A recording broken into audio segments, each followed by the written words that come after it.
Hello everyone, ಇವತ್ತು Biden alba Biden ಫಿಲೋಸಾ rice ಹೇಗೆ ಮಾಡೋದಂತ ನೋಡೋಣ. 1 ಕಪ್ ಬಾಸ್ಮತಿ ಅಕ್ಕಿಯನ್ನು ಚೆನ್ನಾಗಿ ತೊಳೆದುಕೊಂಡು ನೆನೆಸಲು ಇಟ್ಟಿದ್ದೇನೆ. ಇದು ನೋಡಿ, ಎಲೆಗಳು ಈ ಥರ ಇರ್ತವೆ. ನಾನು ಈರುಳ್ಳಿಯನ್ನು ತೆಗೆದುಕೊಂಡು ಇಸ್ತಾ ಇದ್ದೀನಿ.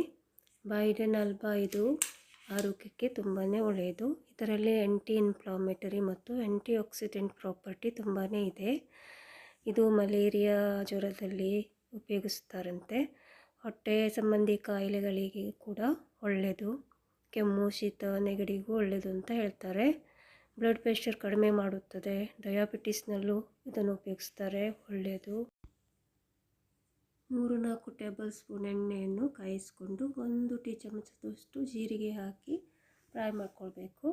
ಇದನ್ನು ಆಫ್ರಿಕಾದಲ್ಲಿ ಬಹಳ ಉಪಯೋಗಿಸುತ್ತಾರೆ. ಇಸ್ರೇಲ್ ದೇಶದಲ್ಲೂ ಬಹಳ ಕಾಣಸಿಗುತ್ತದೆ.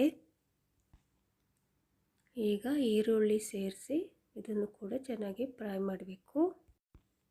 ಹಾಗೆ ಈ ಸೊಪ್ಪು ಗಾಯಗಳಿಗೂ ಕೂಡ ಹಚ್ಚುತ್ತಾರೆ ಜಜ್ಜಿ. 3 ಬೆಳ್ಳುಳ್ಳಿ ಎಸಳುಗಳನ್ನು ಹೆಚ್ಚಿ ಸೇರಿಸಬೇಕು. ಈ ಸೊಪ್ಪಿಗೆ, ಈ ಗಿಡಕ್ಕೆ ಬ್ಲ್ಯಾಕ್ ಜಾಕ್ ಗಿಡ ಅಂತಲೂ ಕರೀತಾರೆ. ಈಗ ಇದು ಚೆನ್ನಾಗಿ ಫ್ರೈ ಆಗ್ತಾ ಬಂದಿದೆ. 1 ಟೊಮೆಟೊವನ್ನು ಕಟ್ ಮಾಡಿ ಸೇರಿಸಬೇಕು ಮತ್ತು ಸ್ವಲ್ಪ ಬಾಡಿಸ್ಕೋಬೇಕು.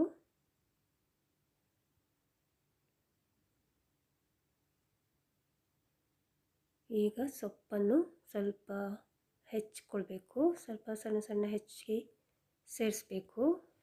ಈ ಸೊಪ್ಪನ್ನು low BP, low sugar, heart ತೊಂದರೆ ಇರುವವರು ಉಪಯೋಗಿಸಬಾರ್ದು. ಮಕ್ಕಳು ಉಪಯೋಗಿಸಬಾರ್ದು.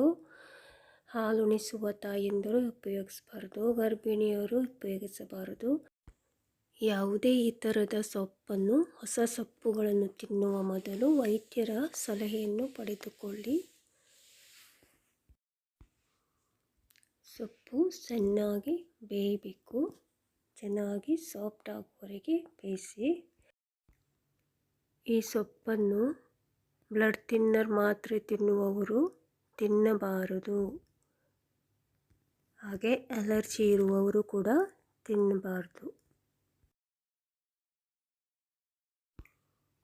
ಈಗ ರುಚಿಗೆ ಸ್ವಲ್ಪ ಉಪ್ಪನ್ನು ಸೇರಿಸಬೇಕು ಮತ್ತು ಚೆನ್ನಾಗಿ ಮಿಕ್ಸ್ ಮಾಡಬೇಕು.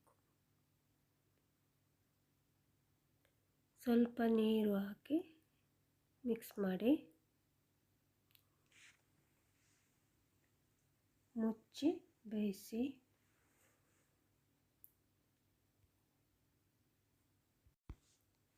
ಚೆನ್ನಾಗಿ ಮೆತ್ತಗಾಗುವವರೆಗೆ ಬೇಯಿಸ್ಕೊಳ್ಬೇಕು. ಸ್ವಲ್ಪ ಅರಿಶಿನ, ಕೊತ್ತಂಬರಿ ಪುಡಿ, ಬಿರಿಯಾನಿ ಪುಡಿ, ಬಿರಿಯಾನಿ ಮಸಾಲ ಪುಡಿ ಹಾಕಿದ್ದೀನಿ. ಯಾವುದೇ ಮಸಾಲೆ ಪುಡಿಯನ್ನು ಸೇರಿಸ್ಬೋದು.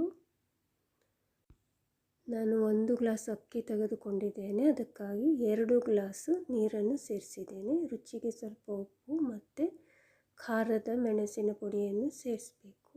ಮತ್ತು ನೆನೆಸಿದ ಅಕ್ಕಿಯನ್ನು ನೀರು ಸೋಸಿಕೊಂಡು ಸೇರಿಸಬೇಕು.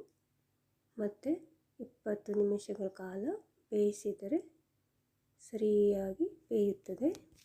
ರುಚಿಕರವಾದ ಅನ್ನ ರೆಡಿಯಾಗುತ್ತೆ.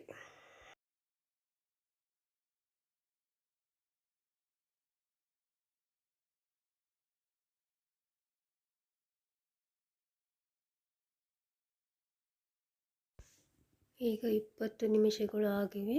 ಅನ್ನ ನೋಡಿ ಎಷ್ಟು ಚೆನ್ನಾಗಿ ಬಂದಿದೆ ಅಂತ. ಈಗ ಇದನ್ನು ಸರ್ವ್ ಮಾಡು. ನೋಡಿ ಎಷ್ಟು ಚೆನ್ನಾಗಿ ಉಡಿ-ಉಡಿಯಾಗಿ ಬಂದಿದೆ. ಅಷ್ಟೇ ರುಚಿಯಾಗಿದೆ. Thank you for watching.